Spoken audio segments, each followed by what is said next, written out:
Hello everyone, hope आप सबको last वाला चैप्टर समझ में आया हो ठीक से। हम उस दिन वो कंप्लीट कर चुके थे। आज हम न्यू चैप्टर स्टार्ट कर रहे हैं, that is chapter 9 of your maths book. Triangle की कुछ कुछ प्रॉपर्टीज़, कॉन्ग्रुएंसी, ये सब।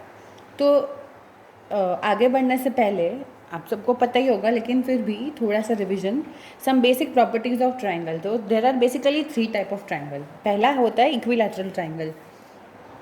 ये क्या होता है, जैसे मैं एक ड्राइंग बना रही हूँ यहाँ पे। ये मैंने मेजरमेंट नहीं किया है, पर इक्विलैटरल ट्राइंगल उसको कहते हैं जिसकी ये तीनों साइड्स इक्वल हो। तो इसकी पहली प्रॉपर्टी क्या हो गई? 3 इक्वल साइड्स। इसको नाम देते हैं ए बी सी। इसका मतलब कि ए बी अगर 2 सेंटीमीटर है तो ए सी भी 2 होगा और बी सी भी 2 होगा। इसकी नेक्स्ट प्रॉपर्टी है 3 equal angles. This is very important. मतलब कि अगर ये 60 डिग्री हुआ तो ये भी 60 होगा और ये भी 60 होगा। एक्चुअली 60 ही होगा, ये इसकी तीसरी प्रॉपर्टी है। Each angle is equal to 60 degree. Now आप सोचो कि एक ट्राइंगल की तीनों एंगल को अगर हम लोग ऐड ऑन करें तो हमारा आंसर क्या आना चाहिए? 180 आना चाहिए, राइट? और इक्विलैटरल ट्राइंगल की प्रॉपर्टी है कि तीनों एंगल इक्वल होंगे। तो ये कब पॉसिबल है? जब एक एंगल 60 होगा तभी ना सारे एंगल मिला के 180 होगा। 60 × 3 इज़ 180। सो ऑटोमेटिकली जिसके तीनों एंगल 60 डिग्री हुए वही हो गया आपका इक्विलैटरल ट्राइंगल। या तीनों साइड्स इक्वल अगर हुई तो वो हो गया आपका इक्विलैटरल ट्राइंगल। ओके, नेक्स्ट मतलब इसको एक सिंपल सा नाम से ही पता चलेगा आपको। देखो, equi means equal, so everything is equal here. Okay, now next is isosceles triangle. I know नाम का स्पेलिंग थोड़ा सा अटपटा है, लेकिन बहुत ही ईजी है। SOS याद रखना आपको। SOS देखो, मैं आपको बताती हूँ क्या क्या। इसको पहले ड्राइंग कर लेते हैं।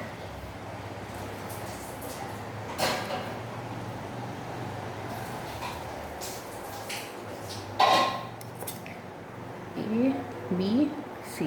इसकी पहली प्रॉपर्टी है 2 इक्वल साइड्स।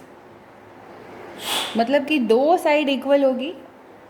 मैंने कोई भी 2 साइड इक्वल, मतलब अगर मेजरमेंट करके बनाना होता तो कोई भी 2 साइड्स इक्वल बनाते, ये दोनों या ये दोनों या ये दोनों, कोई भी 2 साइड्स इक्वल होगी और 2 इक्वल एंगल्स होंगे।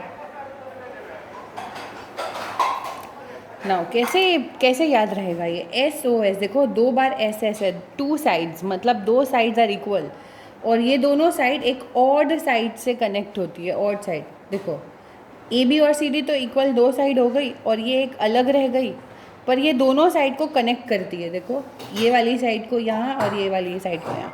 So that is SOS, isosceles. इसको सिंपल याद करने का तरीका है। इस चैप्टर में आगे आपको ये भी मैं पढ़ाने वाली हूँ कि ये जो दोनों साइड इक्वल है, इन दोनों साइड का ऑपोजिट एंगल भी इक्वल होगा। मतलब कि कैसे करोगे? जैसे AB है, AB का ठीक ऑपोजिट देखो क्या एंगल है? C। सो एंगल C और AC का ठीक ऑपोजिट एंगल B है। तो अगर ये दोनों साइड इक्वल होगी तो ये दोनों एंगल भी इक्वल होंगे। हम आगे करेंगे, लेकिन ये आपको इन्फॉर्मेशन के लिए बता रही हूँ। 2 इक्वल एंगल्स जो लिखा है वो हमेशा इक्वल साइड्स का ऑपोजिट एंगल होगा। आपको सिर्फ ऑपोजिट जाना है। AB का ऑपोजिट C होता है, A और B नहीं होता। और AC का ऑपोजिट ठीक उसके ऑपोजिट B होता है, A और C नहीं होता। तो B और C एंगल इक्वल होंगे। यही यहाँ पे मैंने 2 इक्वल एंगल्स में समझाना चाहा है। एंड स्केलीन का मतलब है कि कुछ भी इक्वल नहीं है, कुछ भी इक्वल नहीं है। मतलब तीनों साइड्स अलग अलग होगी और तीनों एंगल्स भी अलग अलग होंगे। So first is no equal side, next is no equal angles. Simple, देख लो। आगे करते हैं कॉन्ग्रुएंसी। आई थिंक सो कि आपके लिए ये न्यू वर्ड है। कॉन्ग्रुएंसी क्या होता है? नाउ मैंने यहाँ पे आपके लिए डेफिनेशन लिख के रखी है। When 2 shapes are in the same shape and size then they would match up exactly. So congruency means something similar in character और टाइप। मतलब कि मैंने मान लो कि ऐसे 2 ड्राइंग बनाए हैं देखने में तो एकदम सिमिलर लग रहे हैं ना, पर क्या ये एक्चुअली सिमिलर है? अगर ये एक्चुअली सिमिलर है तो हम ये बोल सकते हैं कि ये दोनों ट्राइंगल कॉन्ग्रुएंट है। नाउ ये प्रूव कैसे करेंगे कि ये दोनों ट्राइंगल कॉन्ग्रुएंट है या नहीं है? कॉन्ग्रुएंट है या नहीं है मतलब सिमिलर है या नहीं है। किस सेंस में सिमिलर होने चाहिए? शेप में या फिर शेप में और या फिर नहीं और साइज़ में। मतलब कि अगर ये 2 सेंटीमीटर है तो ये वाला ट्राइंगल का भी ये वाला साइड 2 सेंटीमीटर होगा। सो ये कॉन्ग्रुएंसी मतलब सिमिलरिटी प्रूव करने के लिए हम क्या करेंगे? तो हमारे पास 5 कॉन्ग्रुएंसी कंडीशन है या रूल्स है। देखो, how to prove that two triangles are congruent. So there are 5 congruency conditions और रूल्स। सबसे पहला, जिसको हम कहते हैं AAS कॉन्ग्रुएंसी या SAA। आप AAS लिखो या SAA लिखो, दोनों सेम है। नाउ ये क्या है? देखो, 2 triangles are said to be congruent. Congruent का मतलब आप जानते हो सिमिलर। इफ़, कब होगा? If measurement of any pair of angles and length of one pair of corresponding non-included sides are equal to the other triangle। देखो, ये समझने में थोड़ा सा प्रॉब्लम होगा, इसलिए ड्राइंग करके समझते हैं। तो मैंने 2 ट्राइंगल बनाना है पहले।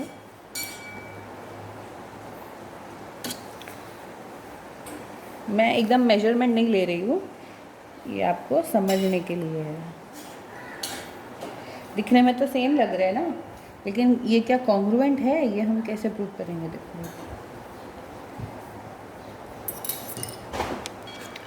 देखो, तो if measurement of any pair of angle मतलब कि 2 एंगल। देखो, 2 बार A है मतलब कि कोई भी 2 एंगल इक्वल होंगे इन दोनों ट्राइंगल में। अच्छा, मैंने गलती किया है। आप दोनों ट्राइंगल का नाम अलग अलग दो तो आपके लिए इजी होगा। DEF। मान लो कि इन दोनों ट्राइंगल में एंगल A और एंगल D सेम है और एंगल B और एंगल E भी सेम है। So angle A is equal to angle D। तो ये पहला A हुआ। दूसरा A आपको क्या इन्फॉर्मेशन दिया है? B equal to E। Angle B is equal to angle E हुआ। अब नॉन इंक्लूडेड साइड का मतलब है कि इन दोनों एंगल्स के बीच में वो साइड ना आता हो। नॉन इंक्लूडेड साइड तो मतलब कि इन दोनों एंगल्स के बीच में कौन सा साइड है? A और B। यहाँ पे जो एंगल को कंसिडर किया है आपने, इन दोनों एंगल के बीच में कौन सा साइड है? AB है। और यहाँ पे D और E मतलब कि DE है। पर आपको ये इंक्लूडेड साइड हुआ। इंक्लूडेड साइड मतलब कि जो एंगल्स आपने लिए हैं उसके अंदर ही वो साइड आता हो। यहाँ पे लेकिन क्या है? Non included sides are equal.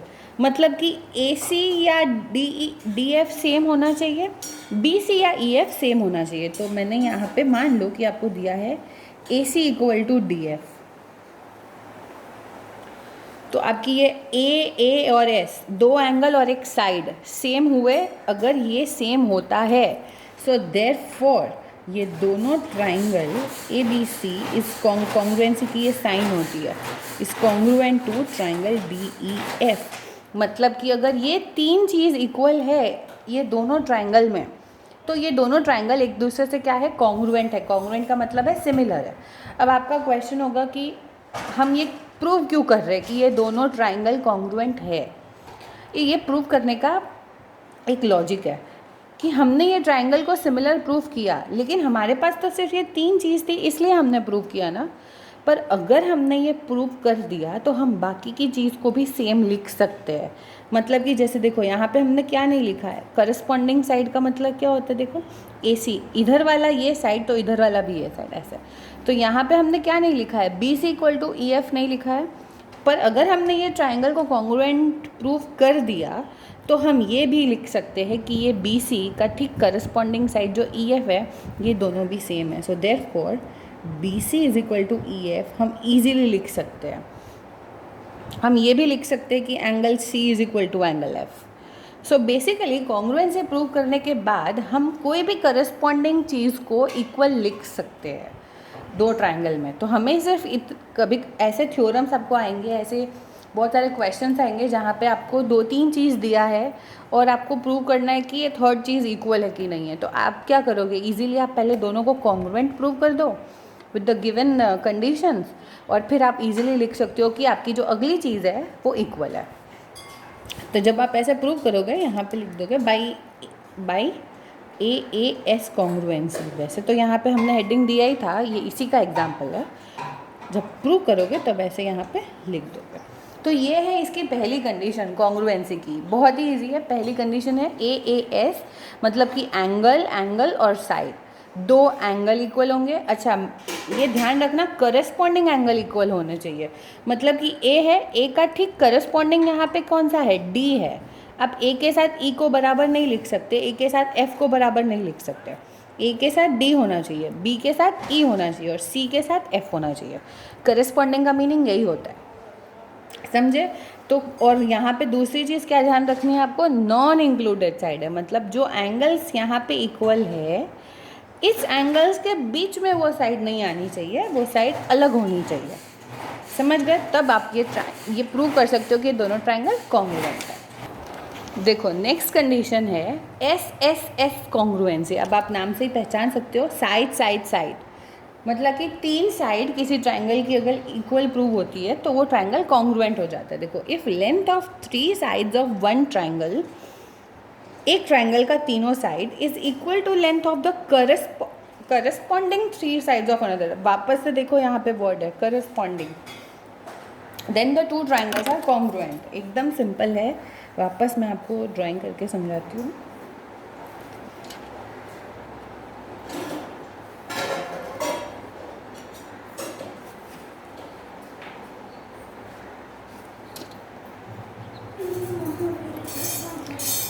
A B C D F। सो ये क्या है, length of 3 sides of one triangle is equal to length of corresponding 3 sides. मतलब AB is equal to DF, AB का करस्पॉन्डिंग DF है, AB is equal to DE। Okay, AC equal to DF और BC equal to EF। तो 3 sides हुई, side side side SSS। So therefore we can say the triangle ABC is congruent to triangle DEF। सो पहला हमने क्या prove किया था, AAS, जहाँ पे 2 एंगल था और एक नॉन इंक्लूडेड साइड था। तीसरा है SSS, this is very easy, simple है, तीनों साइड्स इक्वल होनी चाहिए। Next is SAS। देखो यहाँ पे जब भी ऐसा हो ना कि आगे और पीछे का वर्ड से मतलब अल्फ़ाबेट सेम हो और बीच में अलग हो, इसका मतलब हो जाए इंक्लूडेड। मतलब कि साइड, ये भी साइड, लेकिन ये है एंगल, तो ये एंगल को हम कहेंगे इंक्लूडेड एंगल। अब ये क्या होता है, देखो, if 2 sides and the included angle of one triangle is equal and to the corresponding sides and included angle of the other triangle, then both triangles are congruent। जैसे आपको ये याद रखने की ज़रूरत नहीं है, आपको अगर एग्जाम्पल समझ में आएगा तो आप अपने आप ये लिख पाओगे। जैसे देखो मैं ड्राइंग करके बता रही हूँ।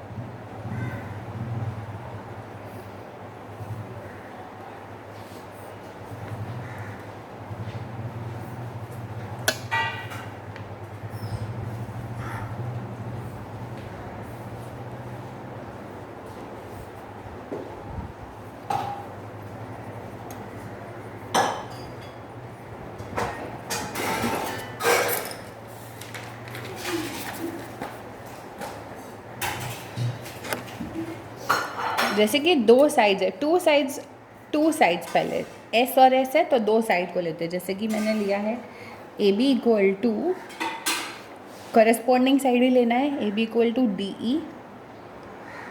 ओके, और मैंने लिया है BC इक्वल टू EF। तो मेरी थर्ड क्या कंडीशन है ये प्रूव करने के लिए कि ये दोनों ट्राइंगल कॉन्ग्रुएंट है, मेरी थर्ड कंडीशन ये है कि इंक्लूडेड एंगल होना चाहिए। मतलब कि ये दोनों साइड के बीच का एंगल, मतलब angle B is equal to angle E। अच्छा, B का भी करस्पॉन्डिंग एंगल होना चाहिए। देखो इधर भी ये दोनों के बीच में है, तब हम लिख सकते हैं triangle A B C is congruent to triangle D E F. अब आपको क्वेश्चन होगा कि हमने दूसरी साइड ली, तो मान लो हमने ये साइड ली, तो हमारे पास क्या क्या कंडीशन होगी? A B equal to D E लिख सकते हैं, A C equal to D F मान लो अगर है,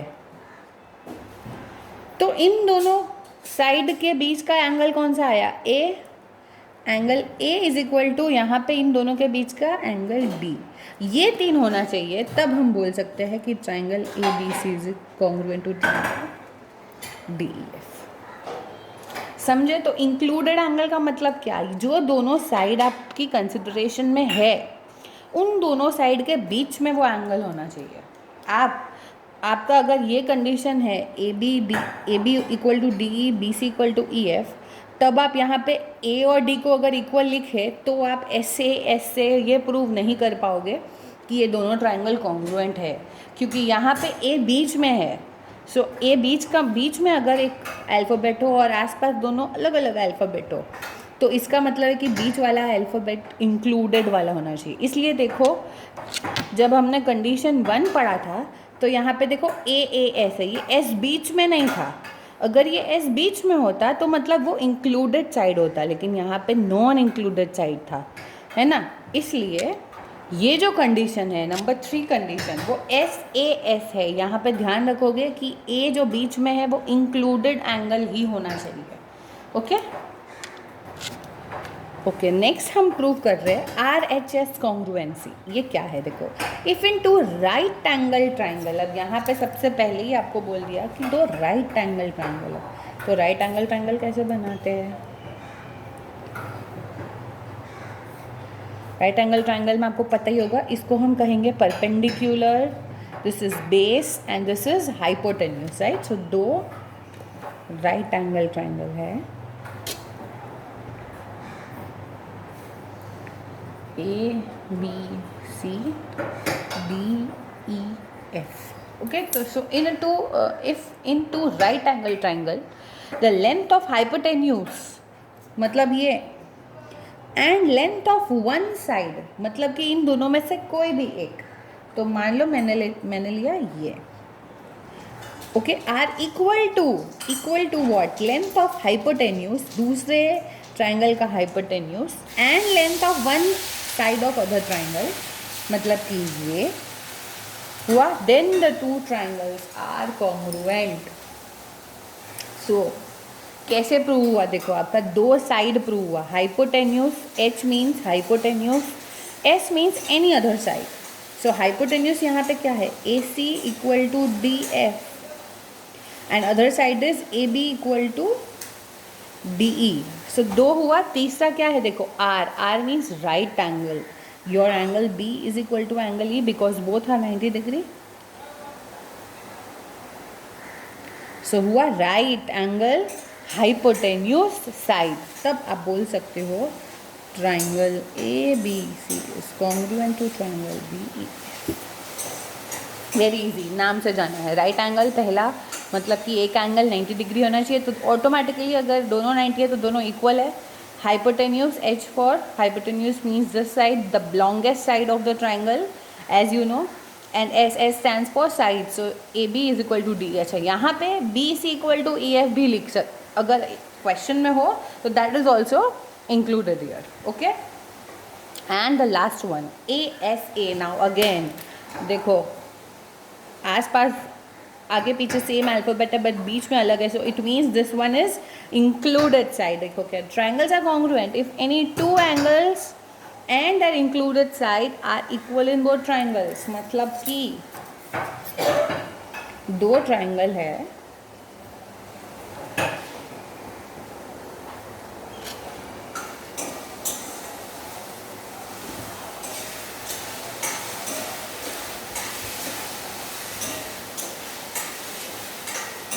दो ट्राइंगल है,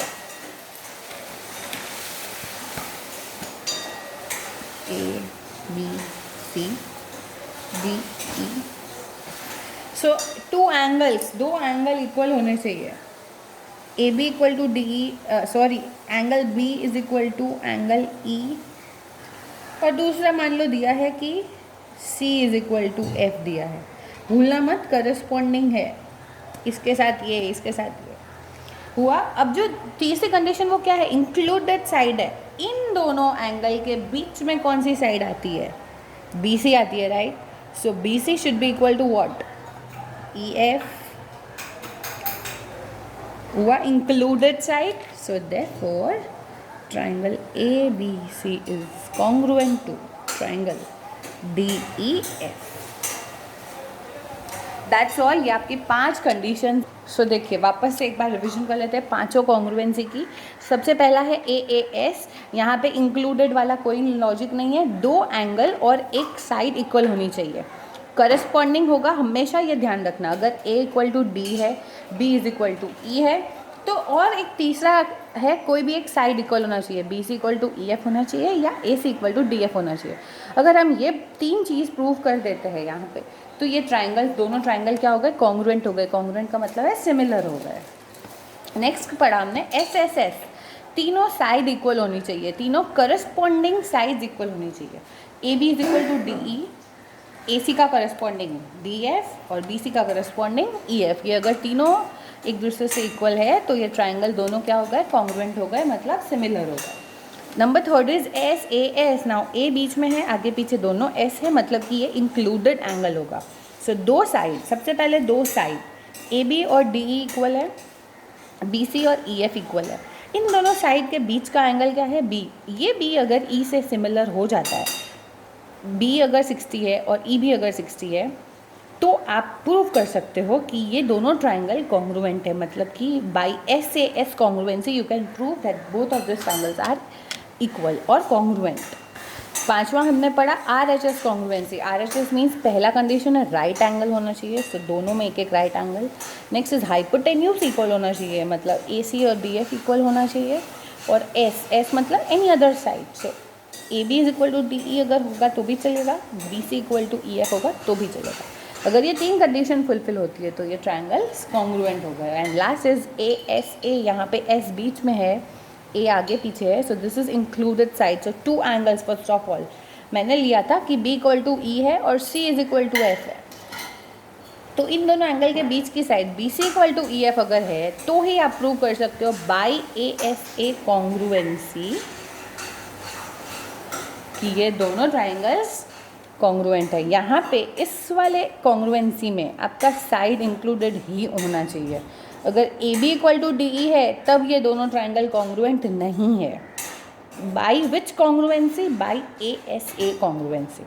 अब आप बोलोगे मैम कौन सी जगह पे कौन सा कॉन्ग्रुएंसी डालना है, this is all up to you. आपको कोई भी 3 चीज़ अगर मिल जाती है, कोई भी 3 चीज़, तो आप उस कॉन्ग्रुएंसी से उसको जोड़ दो और आप प्रूव कर सकते हो कि ये ट्राइंगल्स कॉन्ग्रुएंट है। Okay, now last thing for the video, what if we prove that triangles are congruent. अब हमने मान लो कि प्रूफ कर दिया है कि ट्राइंगल्स कॉन्ग्रुएंट है, तो क्या हो जाएगा, तो क्या हो जाएगा। देखो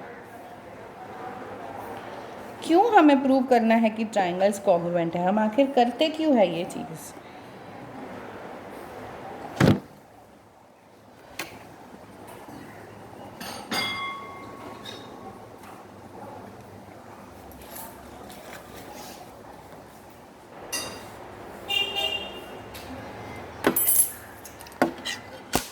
जैसे देखो हमने मान लो कोई भी एक कॉन्ग्रुएंसी लेते हैं, सबसे कौन सा ले, बोलो सिंपल वाला ले, AAS लेते हैं। बाय AAS कॉन्ग्रुएंसी क्या होता है, AAS में 2 angle B equal to E और मान लो A equal to D,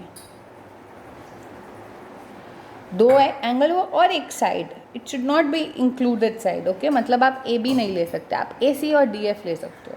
AB क्यों नहीं ले सकते, दोनों एंगल जो हमने कंसिडर किए उसके बीच वाला है AB, और यहाँ पे S बीच में नहीं है, मतलब वो नॉन इंक्लूडेड साइड होना चाहिए, right. So AC equal to DF है। आपने प्रूव कर दिया बाय दिस कॉन्ग्रुएंसी कि ये दोनों ट्राइंगल कॉन्ग्रुएंट है। तो अगर आप ये प्रूव कर दिए ना, तो आप इसके बाद और क्या क्या लिख सकते हो जानते हो। यहाँ पे जो 3 चीज़ मैं आप लिख चुके हो, इसके अलावा बाकी सब इक्वल हो जाएगा। जैसे कि B C equal to E F हो जाएगा, C equal to angle C equal to angle F हो जाएगा। समझ में आया?